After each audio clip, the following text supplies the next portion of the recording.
কিছু করো না। বিশ্বাস করতে পারতাছি না তুমি আমার জন্য চোখের পানি ফালাবা। আলহামদুলিল্লাহ। তাইলে তো এতক্ষণে চোখের পানি আহনের কথা, এখন ভালো আহে তো, নাই। হ্যাঁ, ভালো তো, ভালো তো, চোখের পানি পড়ছে।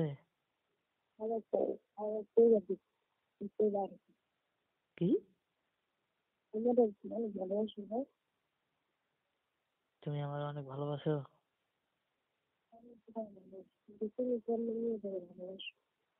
তুমি জোরে বলতেছো। আমি তো তোমার ভালোবাসি, তুই তো তোমার তুমি তো আমার ভালোবাসো না, তুমি অন্য কেউ ভালোবাসো। ও তাই? হ্যাঁ, তো তুমি আমার ভালোবাসো নাকি? হ্যাঁ, তাহলে তো চোখের পানি আহনের কথা। আমি ভালোবাসি কি না বাসি সেটা দেখার বিষয় না। তুমি যদি আমার ভালোবাসতে তাহলে তো চোখের পানি আসার কথা। আমি অন্য একটা মেয়েরে ভালোবাসি, তুমি তুমি চোখের পানি তোমার চোখের পানি শুনে আইবো না? শুনে আমি চোখের পানি আসছে, শুনে আমি তোমায় বুঝতে পেরেছি।